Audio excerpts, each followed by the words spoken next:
Yo, what's crack-a-lackin', twin? Saturday, November 29th, about noon 10. I'm going to show you how to wax your snowboard, or give you helpful information on how to wax your snowboard.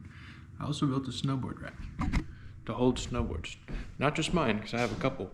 Some people left their boards here, and I'm holding boards for other people.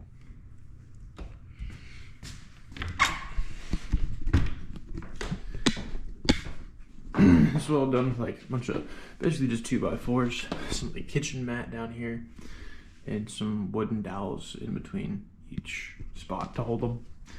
Got a couple sick boards in here. Those ones aren't mine, but I'm gonna pull out this one. Yeah.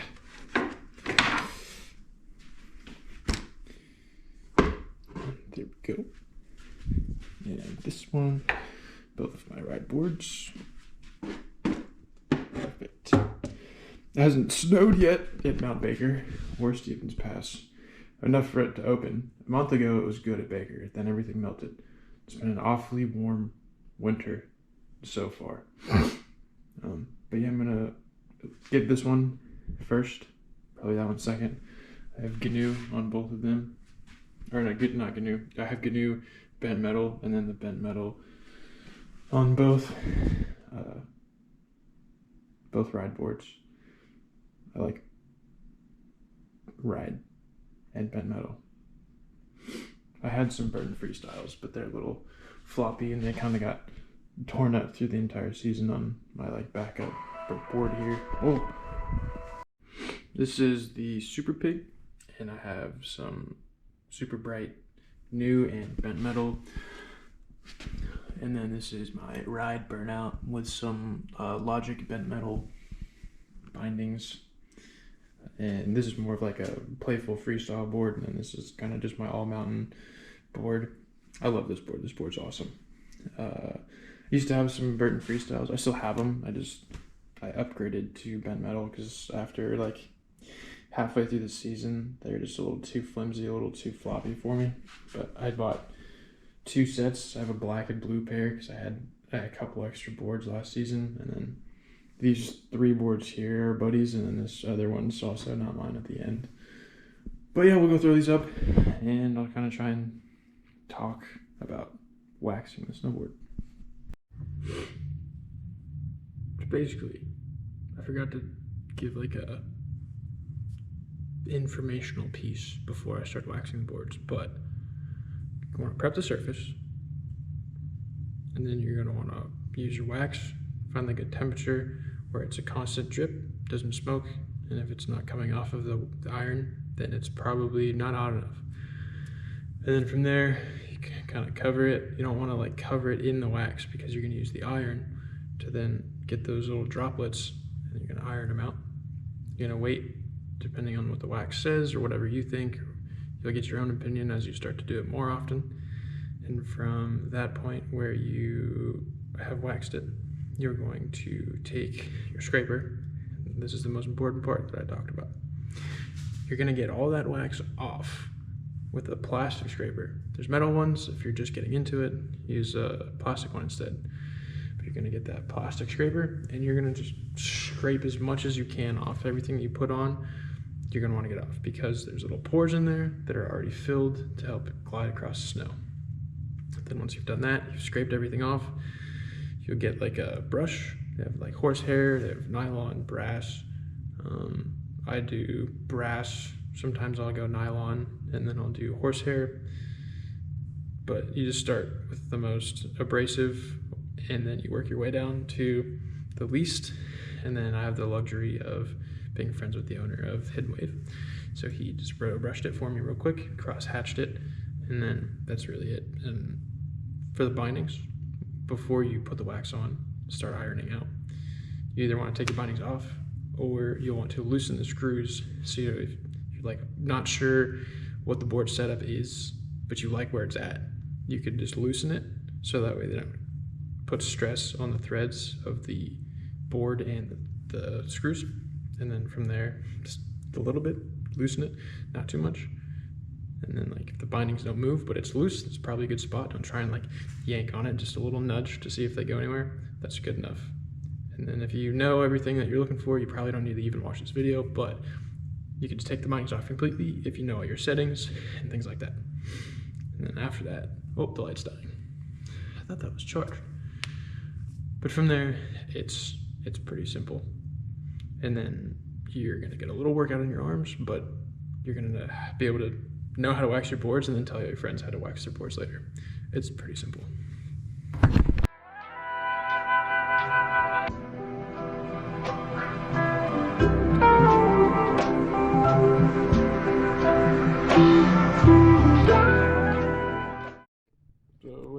Start getting ready to do some of the waxing, some of the prep. You want to take off your little foot plate here, and then you'll either want to loosen these or take off the binding completely.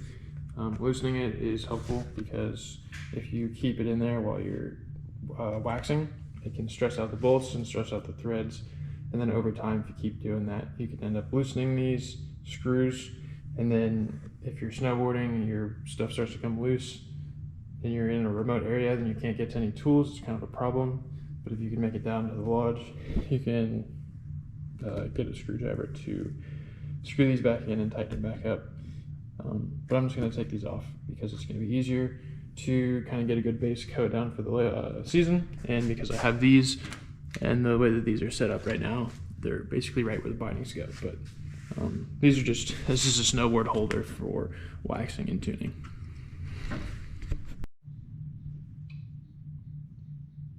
So as I'm getting these bindings off, I have my 1-ball wax putter on her, my iron, set for 120. It's warming up. This is the all-temp wax that I use.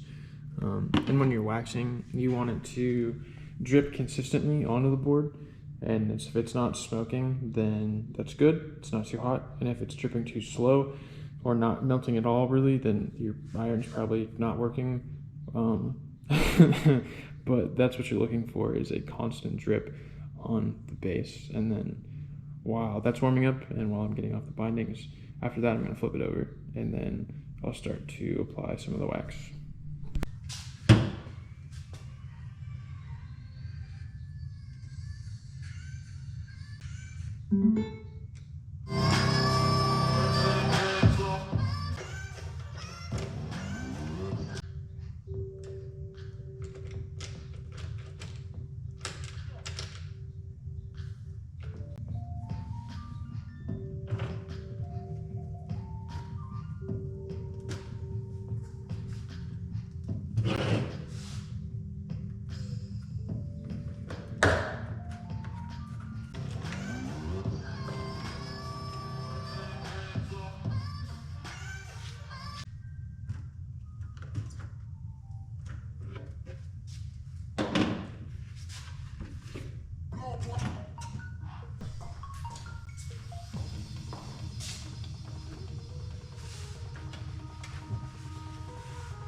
Alright, I got the iron heated up, bindings are off, I'm gonna wax the other side.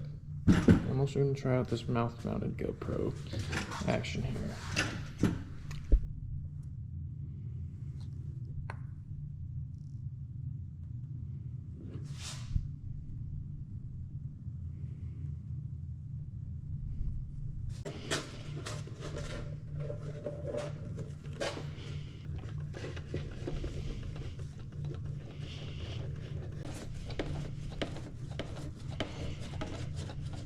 We got it applied. We give it 15 to 30 minutes. Some people will hot wax it so they'd scrape immediately afterwards. I'm just gonna let it sit for just let it sit for 15 minutes. And then I'm gonna scrape it all off. All right, it's been about 15 minutes. And I'm gonna go ahead and start waxing. And I think the most important thing that maybe gets missed on like other videos, because I went and had a wax from this candy in my pocket from Halloween. This is my Halloween outfit. The most common thing, or not common thing, whatever, I think it gets missed a lot. that all the wax that you just put on, and when you scrape it, you're trying to get all of the wax off, because there's like little tiny micro pores in here that the wax has already gotten into when you iron it on. So like anything that you can see, you basically want to get off. And then you're going to want to do like basically big long strokes for the entirety of the board, and then you'll work the tip and the tail as you need to. But you're trying to get all of the wax off that you can do with the plastic scrape. That's what we're going to do.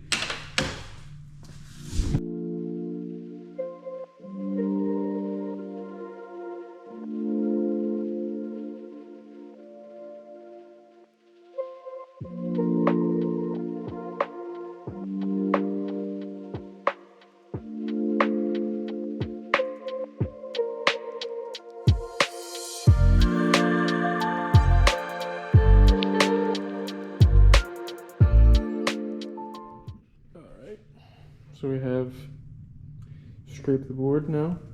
This is what it's gonna look like. It's totally okay.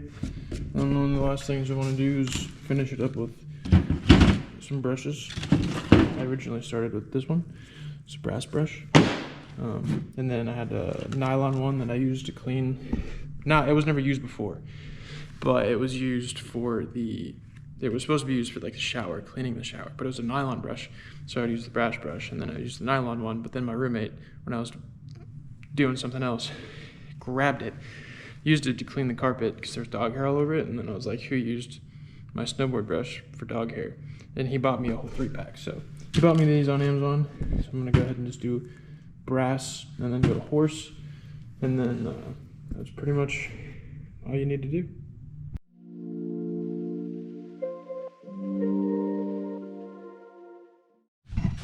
The GoPro died, but you didn't really miss anything.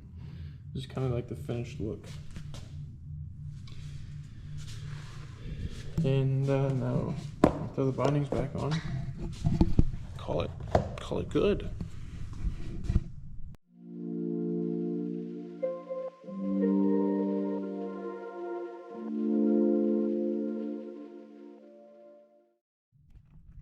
Sweet. There we go. Board is waxed, bindings are back on. Everything looks good now. Just gotta do one more before the season starts. We have no idea when the season starts. Be cool if it was soon though, wouldn't it? Sure does.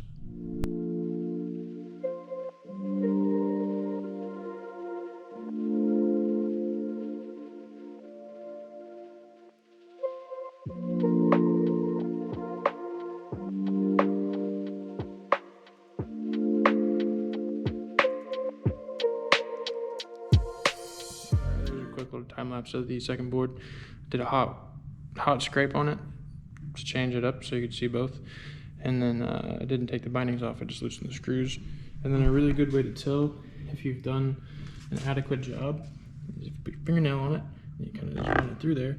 There shouldn't be anything really on your fingernail. There we go. Just chop. There's nothing really there. So that's how you know you got enough of the wax off. And the next thing I'm going to do is probably run to my local board shop, and I'm going to get my boards. They have a rotary brush, basically. You just put it on a drill, and they go. And then it's like the last thing that I'll probably do to these before we just sit around and wait for an opener, Stevens Pass or Baker. No?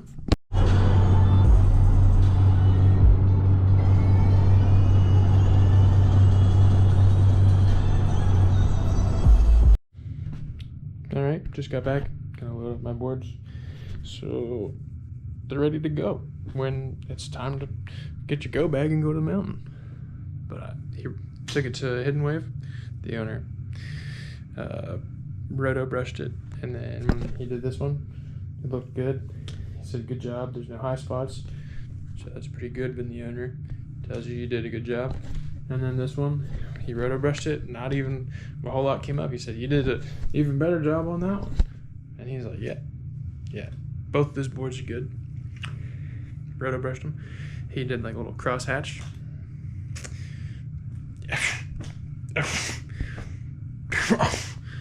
hopefully you fucking know how to do a board now.